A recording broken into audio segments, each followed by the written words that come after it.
ada permintaan ganti rugi, kan begitu ya? Ganti rugi sekitar 16 miliar. Nah, 16 miliar rupiah ini ngawur menurut kami.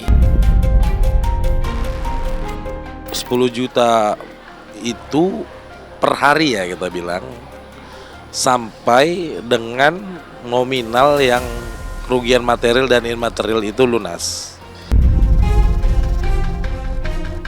Ya kalau misalkan dari sana minta damai atau duduk bersama gitu kan, ya oke gitu, aku terima.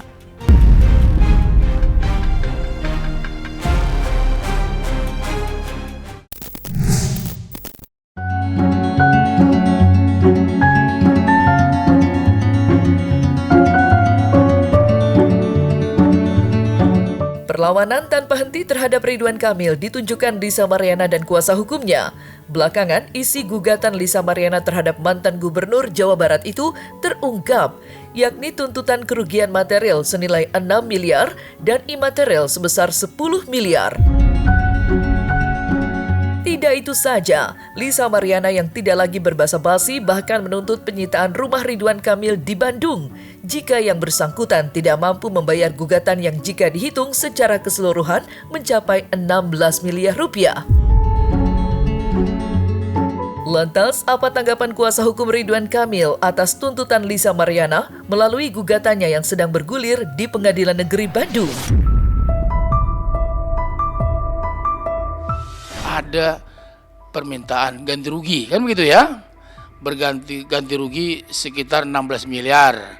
Nah, 16 miliar rupiah ini ngawur menurut kami, nggak benar. Kenapa?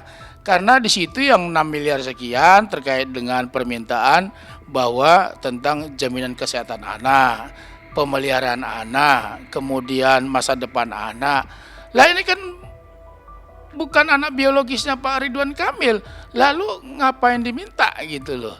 Kalau disebutkan dalam gugatannya sebagai ayah biologis, kan harus dibuktikan dengan tes DNA terlebih dahulu. Itu logika berpikir kita. Kalau kita berpikir bahwa ketika dia menyampaikan dalam gugatan biaya pemeliharaan anak, biaya kesehatan anak, biaya apalagi masa depan anak, artinya dia sudah pegang dulu data bahwa ada tes DNA yang positif, ada dulu. Tapi kalau tidak ada lalu meminta ganti rugi sebagaimana dalam gugatannya, menurut kami itu halunisasi, ngawur menurut kami. Menyita itu kan nggak serta-merta seperti itu.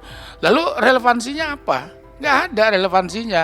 Kalau dia menyita, ya kalau dia menyampaikan dalam gugatan, ya menyita ini ya sah-sah aja kalau soal seperti itu. Tapi kan harus dibuktikan. Kan nggak bisa orang menyita aset ini, bukti apanya, relevansi hukumnya apa, buktinya apa, kerugian yang dialami LM, kan nggak ada. Kerugian apa? Ya kalau dikatakan bahwa Pak Ridwan Kamil ayah biologis, belum ada bukti, kan begitu toh? Belum ada bukti, ya silakan buktikan. Kan di dalam gugatannya sudah mencantumkan biaya ganti rugi material, imaterial, apalagi imaterial disampaikan di situ 10 miliar. Ini juga nggak masuk akal, ngawur lah. 10 miliar lah, bukan itu dari mana dasar hukumnya? Lalu dia katakan tertekan batin, psikologi segala macam. Lah kan dia sendiri yang menyampaikan ke media, membongkar aibnya sendiri. Dalil-dalil gugatannya kan harus dibuktikan terlebih dahulu. Lah, kalau dia menyatakan bahwa ZA, Selin ayah biologis, buktikan dong secara hukum seperti apa. Kan selama ini tidak ada hubungan antara Pak Ridwan Kamil dengan LM. Hubungan bersifat pribadi maupun bersifat profesional nggak ada hubungannya. Dan itu sudah disampaikan Pak Ridwan Kamil. Lah kalau tidak ada hubungan dalam bentuk apapun, lalu disampaikan bahwa sebagai ayah biologis, kan gitu. Di mana relevansinya gitu loh? Nggak ada relevansinya gitu. Kami sangat kami sayangkan. Kenapa? Karena sudah bicara di media banyak, tapi belum punya hasil tes DNA. Harusnya sudah pegang, di mana-mana orang pegang data dulu, tes DNA baru bicara. Kalau hanya bicara omon-omon, nah akhirnya kan merugikan nama baik orang. Kan gitu. Dia menyatakan bahwa Selin adalah ayah biologis, buktinya mana? Kan begitu. Ya kalau nggak ada buktinya ya jangan bicara, kan gitu.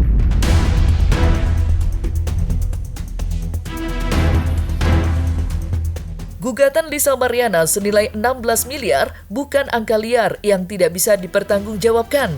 Justru karena perhitungan kesehatan dan masa depan Selin, anak Lisa Mariana, yang diakuinya sebagai anak hasil hubungannya dengan Ridwan Kamil, merupakan alasan utama gugatan senilai 16 miliar itu dilayangkan.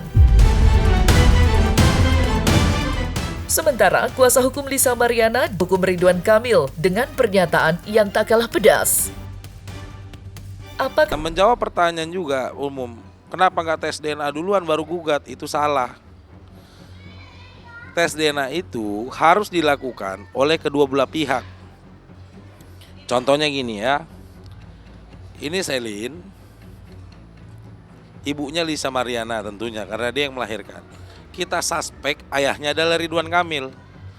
Tentunya ini ketiga belah pihak, ketiga orang ini harus hadir sama-sama, diambil sampelnya, diuji dalam kedokteran. Jika memang identik ya berarti betul identik. Jika memang tidak, ya klien kami pun siap kok konsekuensi hukumnya.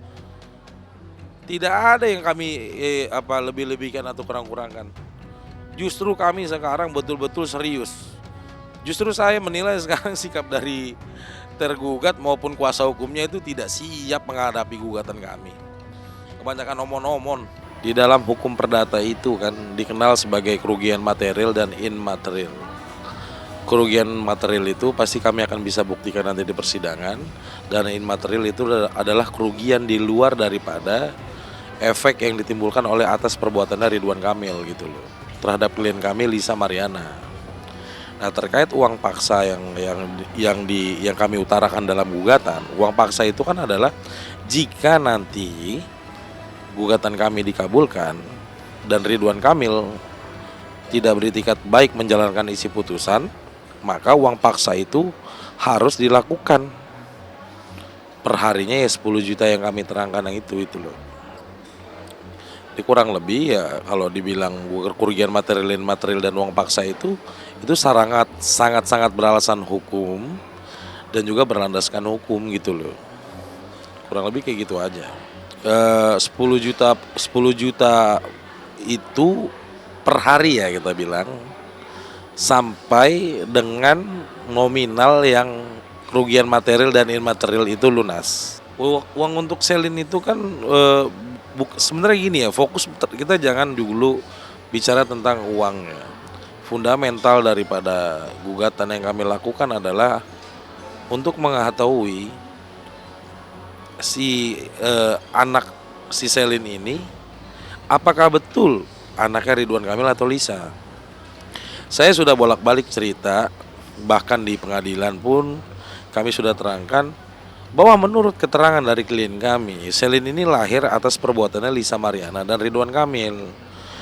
Dan jangan lupa, putusan MK nomor 46 itu menganulir bahwa anak yang lahir daripada luar perkawinan berhak mendapatkan identitas anak melalui tes DNA. Dan gugatan yang kami lakukan di Pengadilan Negeri Bandung itu adalah jelas bahwa kami memohon kepada majelis hakim untuk memerintahkan penggugat yaitu Lisa Mariana dan tergugat Ridwan Kamil untuk sama-sama melakukan tes DNA. Jadi clear di situ. Balik lagi, kami kan melakukan upaya hukum ini kan hak konstitusi dari klien kami. Sekarang saya kembalikan lagi. Untuk pertama kali yang menyatakan siap tes DNA itu siapa? Itu adalah Ridwan Kamil melalui kuasa hukumnya Muslim. Ya, saya siap tes DNA jika ada perintah DVI Polri. Itu yang pertama. Diingat yang pertama tuh. Yang kedua, dia bilang lagi, saya siap jika ada perintah pengadilan. Ya, justru di gugatan kami ini memerintahkan itu. Yang ketiga, kata dia lagi, Jika ada kesepakatan bersama, sama-sama tes DNA. Sekarang saya tanya, siapa yang nggak fair di sini? Siapa yang nggak gentle? Sementara itu, sidang gugatan Lisa Mariana di PN Bandung yang beragendakan mediasi berakhir deadlock usai Lisa menolak tegas ketidakhadiran Ridwan Kamil sebagai tergugat. Karena tidak menemui titik temu, sidang akan kembali dilanjutkan. Lantas, apa yang akan dipersiapkan dari kedua belah pihak menyambut sidang lanjutan dengan agenda pembuktian? Berikut tanggapan kuasa hukum dari masing-masing pihak. Untuk menyelesaikan masalah ini, kasihan kita di Indonesia ini dicemari berita-berita seperti ini. Apalagi kan Bapak Ridwan Kamil mantan pejabat publik. Tunjukkan dong asas umum pemerintahan baik yang dulu Bapak pernah emban. Walaupun Bapak sekarang sudah tidak kerja. Termasuk juga lawyernya, pahami. Gitu loh. Dari mana ceritanya? Di Perma itu jelas harus hadir. Alasan klien Anda itu tidak jelas. Ya, alasan kerja apa? Tunjukin dong kalau kerja arsitek kata dia, ya kan? Arsitek lagi ngebangun apa sih, Pak? Fair dong, fair gitu loh. Hati-hati, Pak, ya. Hukum itu tegas. Hukum itu tidak pandang bulu. Saya selalu bilang equality before the law. Semua manusia di Indonesia ini sama di hadapan hukum. Jadi jangan kebanyakan omon-omon. Kita buktikan fakta-fakta, bukti-bukti, saksi-saksi, bahkan ahli dan fakta-fakta yang terungkap di persidangan. Oke? Bahwa beliau tidak bisa hadir. Nah, beliau menyampaikan surat kepada kami bahwa tim penasihat hukum saya tidak bisa hadir karena memang ada pekerjaan yang saya tidak bisa tinggalkan. Nah, beliau sampaikan itu komunikasi seperti itu. Kemudian komunikasi ya kami ya secara profesional taat hukum menjalani seluruh proses persidangan ini sampai dengan selesai. Kami diminta untuk menghormatin. Arti menghormatin di sini hadir dalam persidangan nanti ya, sampai selesai. Tentunya nanti kami harus hadir kan. Ya memang itu kewajiban selaku tiap penasihat hukum yang diwakilkan, yang diberikan oleh Pak Ridwan Kamil, ya kami harus ikutin seluruhnya. Dan insya Allah kami akan ikutin seluruhnya. Nanti informasi yang kami peroleh sidang berikutnya tanggal 19 kalau tidak salah. Dalam gugatan kami itu kan mungkin sudah banyak diakses di luar sana ya.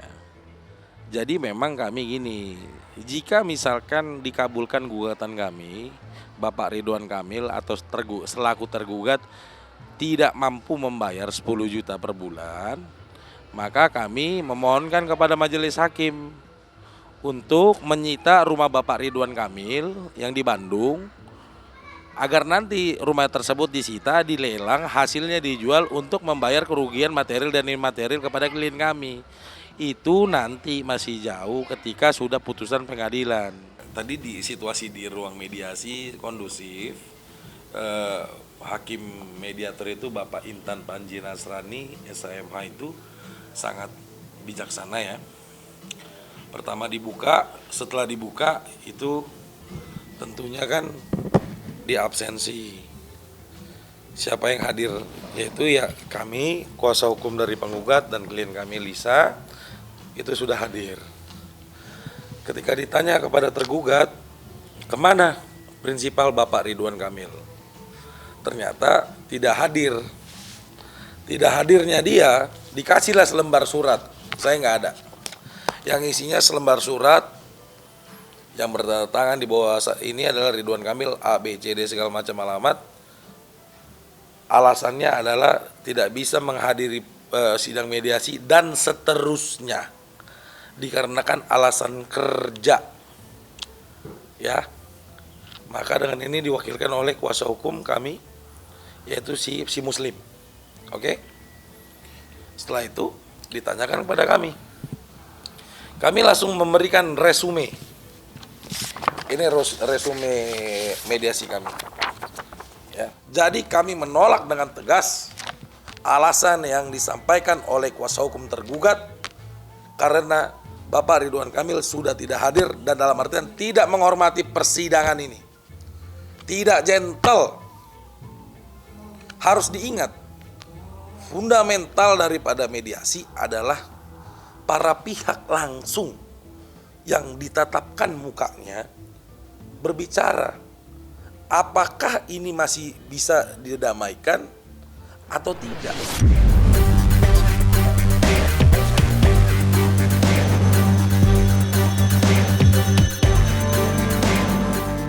Meski mediasi berakhir deadlock alias gagal, Lisa Mariana masih mempunyai hati untuk berdamai jika pihak Ridwan Kamil membuka kesempatan itu.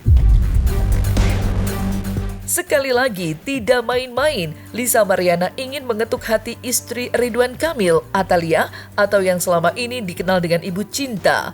Itu diutarakan Lisa usai mediasi yang difasilitasi Hakim Pengadilan Negeri Bandung berakhir gagal. Dan apa kata Lisa Mariana mengenai perdamaian yang dimaksudnya? Kalau misalkan emang harus damai ya harus sesuai gitu loh. Pendidikan anakku sampai nanti kuliah, sampai di perguruan tinggi lah ya, sampai menikah lah ya. Karena sekarang bayar sekolah mahal, sampai perguruan tinggi mahal, sampai kuliah mahal. Coba dihitung-hitung aja, itu kan sudah dikalkulasi. Ya kalau misalkan dari sana minta damai atau duduk bersama gitu kan, ya oke, gitu. Aku terima. Gak mungkin ya kalau gak punya duit gitu kan, walaupun udah disita kan juga pasti ada lah res-resannya, Mbak. Seorang ibu itu tidak akan menyerah untuk anaknya sampai titik darah penghabisan. Aku nggak tahu sih prosesnya seperti apa. Biar aku serahkan ke kuasa hukum aku. Jadi aku sekarang lagi tunggu perkembangannya aja seperti apa gitu.